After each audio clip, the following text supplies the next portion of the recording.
Hi hello ನಮಸ್ತೆ ಎಲ್ಲರಿಗೂ welcome to my YouTube channel RVK ಸ್ಟುಡಿಯೋಸ್ಗೆ ಮತ್ತೊಮ್ಮೆ ಸ್ವಾಗತ, ಮಗದೊಮ್ಮೆ ಸ್ವಾಗತ.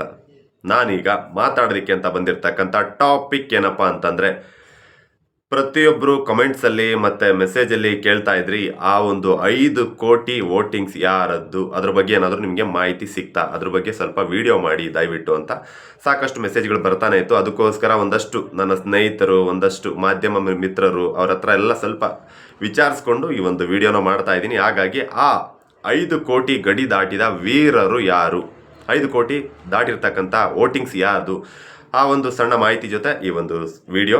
ಅದಕ್ಕಿಂತ ಮುಂಚೆ ಯಾರಾದರೂ ಫಸ್ಟ್ ಟೈಮ್ ನನ್ನ ವಿಡಿಯೋನ ನೋಡ್ತಾ ಇದ್ರೆ ದಯವಿಟ್ಟು ಸಬ್ಸ್ಕ್ರೈಬ್ ಮಾಡ್ಕೊಳ್ಳಿ. ಹಾಗೆ ಪಕ್ಕದಲ್ಲಿರೋ ನೋಟಿಫಿಕೇಶನ್ ಬೆಲ್ ಬಟನ್ನ ಕ್ಲಿಕ್ ಮಾಡ್ಕೊಳ್ಳಿ. ಯಾಕೆ ಅಂತಂದರೆ ನಾನು ನೆಕ್ಸ್ಟ್ ವಿಡಿಯೋ ಅಪ್ಲೋಡ್ ಮಾಡಿದಾಗ ನಿಮಗೆ ಟರ್ನ್ ಅಂತ ನೋಟಿಫಿಕೇಶನ್ ಬರುತ್ತೆ. ಅದಕ್ಕೋಸ್ಕರ ಬನ್ನಿ ಹಾಗಾದರೆ ತಡ ಮಾಡೋದಕ್ಕೆ ವಿಡಿಯೋನ ಶುರು ಮಾಡೋಣ.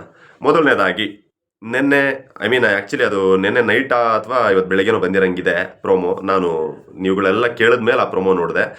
ಸೊ ಆಮೇಲೆ ಗೊತ್ತಾಯಿತು ಅದು ನಿನ್ನೆ ಆಲ್ರೆಡಿ ಟೆಲಿಕಾಸ್ಟ್ ಆಗಿರೋವಂಥ ಎಪಿಸೋಡಲ್ಲಿ ಇರೋವಂಥದ್ದು. ನಾನೆಲ್ಲೋ ಹೊಸ ಯಾವುದಾದ್ರೂ ಪ್ರೊಮೋ ಬಿಟ್ಟರೇನೋ ಅದ್ರ ಬಗ್ಗೆ ಮಾತಾಡ್ತಾ ಇದ್ದೀರಾ ಅಂತ ಅಂದ್ಕೊಂಡೆ. ಅದಾದಮೇಲೆ 5 ಕೋಟಿ ವೋಟಿಂಗ್ಸ್ ಅಂತ ಹೇಳಿದ್ಮೇಲೆ ನನಗೆ ನೆನಪಾಯಿತು, ಓಕೆ ಇದು ನಿನ್ನೆ ರಿವೀಲ್ ಆಗಿರ್ತಕ್ಕಂಥ ಮ್ಯಾಟರ್, ಸುದೀಪ್ ಸರ್ ರಿವೀಲ್ ಮಾಡಿದ್ರಲ್ಲ ಆ ಒಂದು ಮ್ಯಾಟರ್ದು ಅಂತ ಅರ್ಥ ಆಯಿತು. ಈಗ ನಿನ್ನೆ ಭವ್ಯ ಅವರ ಒಂದಷ್ಟು ವೋಟಿಂಗ್ಸ್ನ ರಿವೀಲ್ ಮಾಡಿದ್ರು. ಅವರ ವೋಟಿಂಗ್ಸ್ ರಿವೀಲ್ ಮಾಡಿ ಅದೊಂದು 64 ಲ್ಯಾಕ್ಸ್ ಸಮಥಿಂಗ್ ಅಂತ ಹೇಳಿ ಅವ್ರನ್ನ ಹೊರಗಡೆ ಕಳಿಸಿದ್ರು.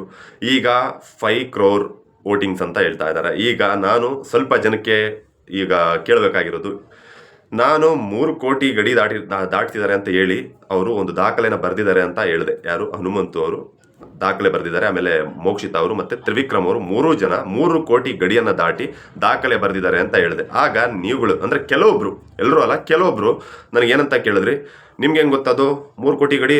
ನಮ್ಮ ಜನಕ್ಕೆ ಏನು ಮಾಡೋಕ್ಕೆ ಕೆಲಸ ಇಲ್ವಾ, ನಮ್ಮ ಕನ್ನಡಿಗರಂಗೆಲ್ಲ ಓಟ್ ಹಾಕಲ್ಲ, 3 ಕೋಟಿ ಓಟ್ ಅದೇಂಗೆ ಹಾಕ್ಬಿಡ್ತಾರೆ ಅಂತೆಲ್ಲ ಕೇಳಿದ್ರಲ್ಲಪ್ಪ. ಇವಾಗ ಹೋಗ್ಬಿಟ್ಟು ಬಿಗ್ ಬಾಸ್ ಮನೆ ಹತ್ರ, ಬಿಗ್ ಬಾಸ್ ಹತ್ರನೇ ಹೋಗಿ ಕೇಳಿ, 5 ಕೋಟಿ ಓಟು ಅದೇಂಗೆ ಹಾಕ್ಬಿಡ್ತಾರೆ, ಸುಮ್ಮನೆ ಬೊಗಣೆ ಬಿಡಬೇಡಿ ಅಂತೆಲ್ಲ ಅವ್ರ ಹತ್ರ ಮಾತಾಡ್ತೀರಾ? ಆಗಲ್ಲ. ನನ್ನ ಹತ್ರ ಕೇಳ್ತೀರಾ, ಯಾಕೆ ಹೇಳಿ? ಬಡಪಾಯಿ ಅಂದರೆ ಅನ್ಸ್ಕೊತಾನೆ ಅಂತ. ಸೊ ಹಾಗಾಗಿ ಆ ಥರ ಎಲ್ಲ ಏನೂ ಗೊತ್ತು ಗೊರಿ ಇಲ್ಲದೆ ಮಾತಾಡೋಕೆ ಹೋಗಬೇಡಿ. ಇವಾಗ ಬಿಗ್ ಬಾಸ್ ಎಪಿಸೋಡಲ್ಲೇ ನೀವು ನೋಡಿದ್ರಲ್ವಾ, 5 ಕೋಟಿ 23,83,318 ಅನ್ಕೊತೀನಿ ಆ ಒಂದು ವೋಟಿಂಗ್ಸ್. ಆ ಒಂದು ವೋಟಿಂಗ್ಸ್ ಪಡೆದಂಥ ಟಾಪ್ 1 ಅಂದರೆ ವಿನ್ನರ್ ಕಂಟೆಸ್ಟೆಂಟ್ ಯಾರು? ಈಗ ಭವ್ಯ ಅವ್ರದ್ದು ರಿವೀಲ್ ಆಯಿತು, ಓಕೆ. ಈಗ ರಜತ್ ಅವ್ರ ಬಗ್ಗೆ ನಾನು ಹಿಂದಿನ ವಿಡಿಯೋದಲ್ಲಿ ಹೇಳಿದೆ, ಅದು ಆಯಿತು. ಈಗ ನಾವು ನೋಡೋದಾದರೆ 4 ಜನ ಉಳ್ಕೊತಾರೆ ಅಂತ ಹೇಳಿದೆ. ಆ 4 ಜನದ ಪೈಕಿ ನಾವು ನಿನ್ನೆ ಡಿಸ್ಕಸ್ ಮಾಡಿದ ಪ್ರಕಾರ ನೋಡೋದಾದರೆ ಟಾಪ್ 1, ಟಾಪ್ 2, ಟಾಪ್ 3 ಯಾರ್ಯಾರೆಲ್ಲ ಬರ್ತಾರೆ ಮ್ಯಾಕ್ಸಿಮಮ್ ಅಂದರೆ ಹನುಮಂತು ಅವರು, ತ್ರಿವಿಕ್ರಮ್ ಅವರು ಮತ್ತು ಮೋಕ್ಷಿತಾ ಅವರು ಬರ್ತಾರೆ. ಸೊ ಇದಾದ ನಂತರ ನಾನು ನನ್ನ ಹಿಂದಿನ ವಿಡಿಯೋದಲ್ಲಿ ಹೇಳಿದೆ, ಒಂದಷ್ಟು ಗಿಮಿಕ್ಸ್ ನಡೆಯೋ ಚಾನ್ಸಸ್ ತುಂಬ ಇದೆ, ಹಾಗಾಗಿ ಹನುಮಂತು ಅವರಿಗೆ ಮೋಸ ಆಗೋ ಚಾನ್ಸಸ್ ತುಂಬ ಇದೆ ಅಂತ. ಬಟ್ ಬಲ ಮೂಲಗಳ ಪ್ರಕಾರ ಬಂದಂಥ ಮಾಹಿತಿಗಳ ಪ್ರಕಾರ ಹನುಮಂತು ಅವರ ವೋಟಿಂಗ್ಸ್ ಲೀಡಲ್ಲಿದೆ. ಸೊ ಸಾಕಷ್ಟು ಕಡೆ ವಿಚಾರಿಸಿದಾಗ ನನಗೆ ಬರ್ತಾ ಇರೋ ಒಂದಷ್ಟು ಮ್ಯಾಕ್ಸಿಮಮ್ ನಂಬರ್ ಆಫ್ ರಿಸಲ್ಟ್ಸ್ ಏನಪ್ಪ ಅಂತಂದರೆ, ಆ ಒಂದು ವೋಟಿಂಗ್ಸ್ ಅಂತ ಏನಿದೆ ಅದು ಹನುಮಂತು ಅವ್ರದ್ದು ಅಂತ ಮ್ಯಾಕ್ಸಿಮಮ್ ನಂಬರ್ ಆಫ್ ಪೀಪಲ್ಸ್ ಹೇಳ್ತಾ ಇದ್ದಾರೆ. ಬಟ್ ಎಲ್ಲೂ ಪುರಾವೆಗಳು ಸಿಗ್ತಾ ಇಲ್ಲ ನನಗೆ 100%. ಹಾಗಾಗಿ ನಾನು ಬೆಳಿಗ್ಗೆಯಿಂದ ಅಷ್ಟೊತ್ತು ಡಿಲೇ ಮಾಡಿದೆ. ಇದಾದ ನಂತರ ತ್ರಿವಿಕ್ರಮ್ ಅವರಿಗೆ ಫೇವರ್ ಮಾಡೋದಕ್ಕೆ ಈಗ ಬೆಳಗ್ಗೆ ಒಂದು ಹೇಳಿದೆ ನಾನು, ಅವರಿಗೆ ಒಂದು ರಿಯಾಲಿಟಿ ಶೋನ ಕೊಟ್ಟಿದ್ದಾರೆ ಹನುಮಂತು ಅವ್ರಿಗೆ ಅಂತೇಳಿ.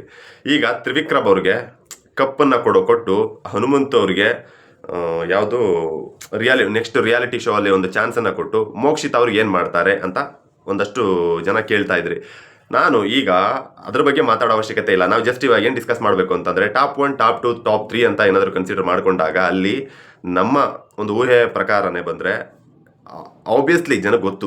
ಯಾಕಂದರೆ ನಾನು ವೋಟಿಂಗ್ ಪೋಲ್ಗಳನ್ನ ಎಷ್ಟೋ ವೀಡಿಯೋಗಳಿಗೆ ಹಾಕಿದ್ದೀನಿ. ವೋಟಿಂಗ್ ಪೋಲ್ಗಳಲ್ಲಿ ನನಗೆ ಬಂದಂಥ ಮ್ಯಾಕ್ಸಿಮಮ್ ರಿಸಲ್ಟ್ ಯಾವಾಗಲೂ ಕೂಡ ಟಾಪ್ 1 ಹನುಮಂತು ಅವ್ರದ್ದಿರುತ್ತೆ, ಟಾಪ್ 2 ನಮ್ಮ ತ್ರಿವಿಕ್ರಮ್ ಅವ್ರದ್ದಿರುತ್ತೆ, ಟಾಪ್ 3 ಮೋಕ್ಷಿತಾ ಅವ್ರದ್ದಿರುತ್ತೆ. ಬಟ್ ನಾನು ನಿನ್ನೆ ಕೂಡ ಒಂದು ವೋಟಿಂಗ್ ಪೋಲ್ ಹಾಕಿದ್ದೆ. ನಾನು ನನ್ನ ಒಂದು ಕುಟುಂಬದಲ್ಲಿ ನಾನು ಚೆಕ್ ಮಾಡ್ಕೊಳ್ಳೋಣ ಯಾವ ರೀತಿ ಎಷ್ಟು ಜನ ಇದು ಮಾಡ್ತಾರೆ ಅಂತ. ಬಟ್ ಅಲ್ಲಿ 75% ಎಬೋ ಹನುಮಂತು ಅವರ ರಿಸಲ್ಟ್ ಬಂದಿದೆ, ತ್ರಿವಿಕ್ರಮ್ ಅವ್ರದ್ದು 51% ಬಂದಿದೆ, ಮೋಕ್ಷಿತ್ ಅವ್ರದ್ದು 53% ಬಂದಿದೆ. ನನಗೆ ತುಂಬಾ ಆಶ್ಚರ್ಯ ಆಯಿತು.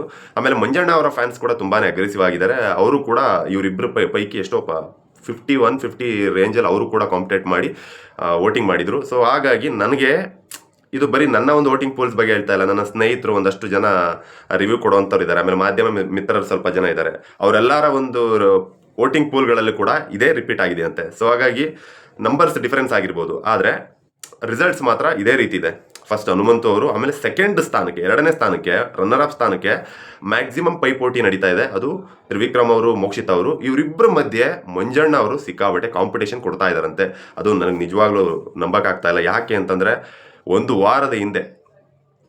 ಒಂದು ವಾರದ ಹಿಂದೆ ಕಳಪೆ ಅನ್ನೋ ಒಂದು ಹೆಸರನ್ನು ಹೊತ್ಕೊಂಡಂಥ ಒಬ್ಬ ವ್ಯಕ್ತಿ ಈಗ ಸಡನ್ನಾಗಿ ಬಂದು ಸೆಕೆಂಡ್, ಥರ್ಡ್ ಸ್ಥಾನಕ್ಕೆ ಕಾಂಪಿಟೇಷನ್ ಕೊಡೋದು. ಅದು ಬರೀ ಅವ್ರ ಕಾಂಪಿಟೇಷನ್ ಕೊಡೋದಲ್ಲ, ಇಲ್ಲಿ ಇರ್ತಕ್ಕಂಥ ಕಂಟೆಸ್ಟೆಂಟ್ಗಳಲ್ಲಿ ಇವ್ರ ಪಾಡಿ ಇವರಿದ್ದು ಹೊರಗಡೆ ಇರ್ತಕ್ಕಂಥ ವೋಟಿಂಗ್ಸಲ್ಲಿ ಕಾಂಪಿಟೇಷನ್ ಕೊಡೋದೊಂದು ಅದು ಸುಲಭವಾದ ಮಾತಲ್ಲ.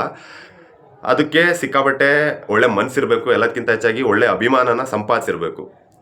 ಹಾಗಾಗಿ ಬಿಗ್ ಬಾಸ್ ಮನೇಲಿ ನಾವು ಯಾವ ರೀತಿ ಇದ್ವಿ ಅದ್ರ ಮೇಲೆ ನಮ್ಮ ಒಂದು ವೋಟಿಂಗ್ಸ್ ಡಿಸೈಡ್ ಆಗುತ್ತೆ. ನಾನಲ್ಲಿ ಇವಾಗ ಫಾರ್ ಎಕ್ಸಾಂಪಲ್ ನಾವು ಇದೀವಿ ಅಂತಂದರೆ, ನಾನು ಕೆಟ್ಟವನಾದರೆ ನೀವು ನನ್ನನ್ನು ಆಬ್ವಿಯಸ್ಲಿ ಏಟ್ ಮಾಡ್ತೀರಾ, ಒಳ್ಳೆಯವನಾದರೆ ಆಬ್ವಿಯಸ್ಲಿ ನನ್ನನ್ನು ಲೈಕ್ ಮಾಡ್ತೀರಾ. ಈಗ ಅದೇ ಕೆಲಸನೇ ಮೋಕ್ಷಿತಾ ಅವ್ರು ಮಾಡಿದ್ದು. ಮೋಕ್ಷಿತಾ ಅವರು ಆಬ್ವಿಯಸ್ಲಿ ವ್ಯಕ್ತಿತ್ವದಲ್ಲಿ ಗೆದ್ದರು.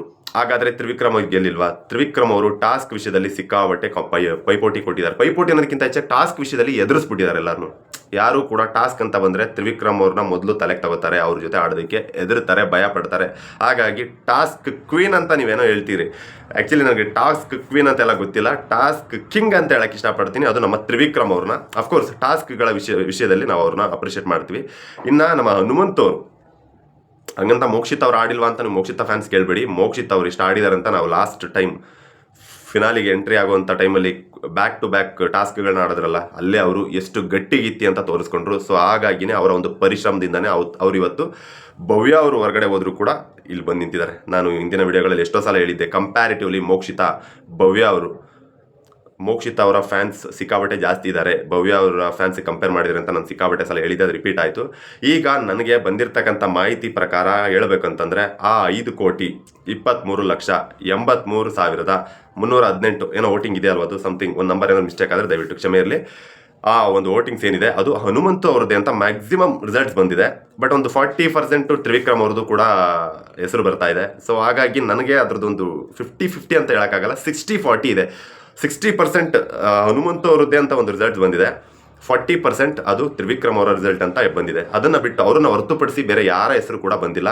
ಆ ಒಂದು ನಂಬರಲ್ಲಿ ಕಾಂಪಿಟೇಷನ್ ಇರೋದು ಅವರಿಬ್ಬರಿಗೆ. ಸೊ ಹಾಗಾಗಿ ಮೋಕ್ಷಿತಾ ಅವರು ಮತ್ತು ಮಂಜಣ್ಣ ಅವರೇನಿದ್ದಾರೆ ಅವರು 3ನೇ ಸ್ಥಾನಕ್ಕೆ ಕಾಂಪಿಟೇಟ್ ಮಾಡುವಂಥ ಚಾನ್ಸ್ ತುಂಬ ಇದೆ. ಇದನ್ನು ನಾನು ಹೇಳಕ್ಕೆ ಇಷ್ಟಪಡ್ತೀನಿ. ಇದು ನಾನು ಮಾಡೋದಕ್ಕೆ ಅಂತ ಇಷ್ಟಪಟ್ಟಂಥ ಇವತ್ತಿನ ವಿಡಿಯೋ, ಅಂದರೆ ಈಗಿನ ವಿಡಿಯೋ.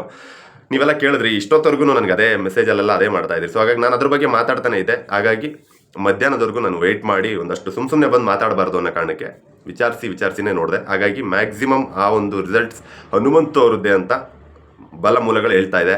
ಬಟ್ ಬಿಗ್ ಬಾಸ್ ಅವ್ರು ಏನು ಗಿಮಿಕ್ಸ್ ಮಾಡದೆ ಇದ್ದರೆ ಅವರೇ ವಿನ್ನರ್ ಆಗ್ತಾರೆ. ಸೊ ಹಾಗಾಗಿ ಹನುಮಂತು ಅವರ ಫ್ಯಾನ್ಸ್ ಏನಿದ್ದಾರೆ ಅವರು ಖುಷಿ ಪಡೋ ವಿಚಾರ ಅಂತ ನಾನು 90% ಹೇಳಕ್ಕೆ ಇಷ್ಟಪಡ್ತೀನಿ. ಹನುಮಂತು ಅವರ ಫ್ಯಾನ್ಸ್ಗೆ 90% ಇದೊಂದು ಖುಷಿ ವಿಚಾರ. ಯಾಕೆಂದರೆ ಆ 5 ಕೋಟಿ ವೋಟ್ ಪಡೆದಂಥ ವೀರರು ಹನುಮಂತು ಅವರೇ ಆಗಿರ್ತಾರೆ ಅಂತ ನನಗೆ ಒಂದಷ್ಟು ಮಾಹಿತಿಗಳು ಬಂದಿದೆ. ಪಕ್ಕ ಅಂತ ನಾನು ಹೇಳಕ್ಕೆ ಇಷ್ಟಪಡಲ್ಲ. ಯಾಕೆ ಅಂತಂದರೆ ಅದನ್ನು ನನಗೆ ಹೇಳಿದ್ನಲ್ಲ 60-40 ಇದೆ. ಸೊ ಹಾಗಾಗಿ ತ್ರಿವಿಕ್ರಮ್ ಅವರ ಫ್ಯಾನ್ಸ್ ಡಿಸಪಾಯಿಂಟ್ ಆಗುವಂಥ ಅವಶ್ಯಕತೆ ಇಲ್ಲ. ಯಾಕೆ ಅಂತಂದರೆ ಅವರ ಹೆಸರು ಕೂಡ ಮ್ಯಾಕ್ಸಿಮಮ್ 40% ಅವರ ಹೆಸರು ಕೂಡ ಬರ್ತಾ ಇದೆ. ಆ ಒಂದು ನಂಬರ್ ಅವ್ರದ್ದು ಆಗಿರ್ಬೋದು ಅಂತ. ಇಲ್ಲಿ ಇನ್ನೂ ಅವರಿಬ್ಬರು ಖುಷಿ ಪಡುವಂಥ ವಿಚಾರ ಏನಪ್ಪ ಅಂತಂದರೆ, ಅಲ್ಲಿ 5 ಕೋಟಿ ಗಡಿ ದಾಟಿರೋರು ಇಬ್ಬರಿದ್ದಾರೆ ಅಂತ ಒಂದು ಮಾತು ಬಂದಿದೆ. ಬಟ್ ನಾನು ಅದನ್ನು ಇನ್ನೂ ನಂಬಿಲ್ಲ, ಯಾಕಂದರೆ ಪುರಾವೆಗಳಿಲ್ಲದೆ ಏನು ನಂಬಾರ್ದು ಅಂತೇಳಿ. ಅದಾದಮೇಲೆ ಮೋಕ್ಷಿತಾ ಅವರು ಕೂಡ ಅಷ್ಟೇ ಮ್ಯಾಕ್ಸಿಮಮ್ ವೋಟ್ಗಳನ್ನ ಪಡೆದಿದ್ದಾರಂತೆ. ಸೊ ಈ ಒಂದಷ್ಟು ಮಾಹಿತಿಗಳು ಬಂದಿದೆ. ಮೋಕ್ಷಿತಾ ಅವರು ಮತ್ತು ಮಂಜಣ್ಣ ಅವರು ತುಂಬಾ ಚಾಲೆಂಜಿಂಗ್ ಆಗಿ ವೋಟ್ಗಳನ್ನ ಪಡ್ಕೊಂಡಿದ್ದಾರಂತೆ. ನನಗೆ ಮೋಕ್ಷಿತಾ ಅವ್ರು ಪಡ್ಕೊಂಡಿದ್ದೇನೆ ಆಶ್ಚರ್ಯ ಅನ್ನಿಸ್ತಾ ಇಲ್ಲ. ಯಾಕಂದರೆ ಅವರ ಒಂದು ಒಳ್ಳೆತನಕ್ಕೆ, ಅವರ ಒಂದು ವ್ಯಕ್ತಿತ್ವಕ್ಕೆ ಸ್ಟಾರ್ಟಿಂಗಿಂದನೂ ಅವ್ರ ಫ್ಯಾನ್ಸ್ ತುಂಬ ಜನ ಇದ್ದರು. ಅವರು ಟಾಸ್ಕ್ಗಳನ್ನ ಆಡದೇ ಇರ್ಬೋದು, ಜಾಸ್ತಿ ಕ್ಯಾಪ್ಟನ್ ಆಗದೆ ಇರ್ಬೋದು, ಜಾಸ್ತಿ ಎಂಟರ್ಟೈನ್ಮೆಂಟ್ ಮಾಡದೇ ಇರ್ಬೋದು. ಬಟ್ ಅವ್ರದ್ದೊಂದು ಗೊತ್ತಿಲ್ಲ ನನಗೆ, ಅವ್ರದ್ದೊಂದು ಫ್ಯಾನ್ ಬೇಸ್ ಫಸ್ಟಿಂದನೂ ಅದೊಂದು ಬಂದಿದೆ. ನಾನು ಎಷ್ಟೋ ಸಲ ವೋಟಿಂಗ್ ಪೋಲ್ಗಳಲ್ಲಿ ಚೆಕ್ ಮಾಡ್ಕೊಂಡಿದ್ದೀನಿ. ನನಗೆ ಮೋಕ್ಷಿತಾ ಅವ್ರ ಬಗ್ಗೆ ಒಳ್ಳೆ ಒಪಿನಿಯನ್ಸ್ ಬಂದಿದೆ, ಒಳ್ಳೆ ಫ್ಯಾನ್ ಫಾಲೋಯಿಂಗ್ ರಿಸಲ್ಟ್ಸ್ ಬಂದಿದೆ. ಈಗ ಮಂಜಣ್ಣ ಅವರ ಫ್ಯಾನ್ಸ್ ಇಷ್ಟೊಂದು ಅಗ್ರೆಸಿವ್ ಆಗಿ ಅವರನ್ನ ಮುಂದೆ ತೊಗೊಂಡು ಬಂದಿದ್ದು ನಿಜಕ್ಕೂ ಮಂಜಣ್ಣ ಅವ್ರು ಖುಷಿ ಪಡಬೇಕು. ಅವರ ಫ್ಯಾನ್ಸ್ಗೆ ನಾನು ನಿಜವಾಗ್ಲೂ ಅಪ್ರಿಸಿಯೇಷನ್ ಹೇಳಕ್ಕೆ ಇಷ್ಟಪಡ್ತೀನಿ.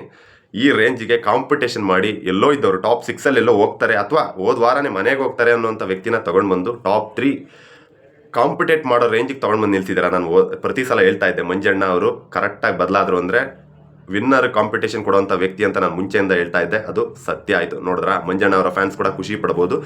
ಅದಾದ ನಂತರ ಹೇಳಿದೆ, ಆ ಒಂದು 5 ಕೋಟಿ ಗಡಿ ದಾಟಿರ್ತಕ್ಕಂಥ ವೋಟಿಂಗ್ಸ್ ಬಂದು ನಮ್ಮ ಹನುಮಂತು ಅವರದೇ. ಸೊ ಹಾಗಾಗಿ ಹನುಮಂತು ಅವರ ಫ್ಯಾನ್ಸ್ ಖುಷಿ ಪಡ್ಬೋದು. ತ್ರಿವಿಕ್ರಮ್ ಅವರ ಫ್ಯಾನ್ಸ್ ಡಿಸಪಾಯಿಂಟ್ ಆಗೋ ಅವಶ್ಯಕತೆ ಇಲ್ಲ, ಇನ್ನೂ ಸಮಯ ಇದೆ, ಕಾಯಬೇಕು. ಸದ್ಯದಲ್ಲೇ ಅಷ್ಟರೊಳಗಡೆ ಮತ್ತೊಂದು ಮಾಹಿತಿ ಏನಾದರೂ ಬಂದಿದ್ದೆ ಆದರೆ ನಾನು ಆದಷ್ಟು ಬೇಗ ಇಮಿಡಿಯೇಟ್ಲಿ ವಿಡಿಯೋ ಮಾಡ್ತೀನಿ. ಹಾಗಾಗಿ ಮತ್ತೊಮ್ಮೆ ಕೇಳ್ಕೊತಾ ಇದ್ದೀನಿ, ಯಾರ್ಯಾರೆಲ್ಲ ಫಸ್ಟ್ ಟೈಮ್ ನನ್ನ ವಿಡಿಯೋನ ನೋಡ್ತಾ ಇದ್ದೀರಾ, ಯಾರ್ಯಾರು ಸಬ್ಸ್ಕ್ರೈಬ್ ಮಾಡ್ಕೊಂಡಿಲ್ಲ ಅವರೆಲ್ಲ ಸಬ್ಸ್ಕ್ರೈಬ್ ಮಾಡ್ಕೊಂಡು ಕಾಯ್ತಾ ಇರಿ. ಆದಷ್ಟು ಬೇಗ ಮತ್ತೊಂದು ವಿಡಿಯೋ ಜೊತೆ ಬಂದು ನಿಮ್ಮನ್ನು ಭೇಟಿ ಆಗ್ತೇನೆ. ಧನ್ಯವಾದಗಳು.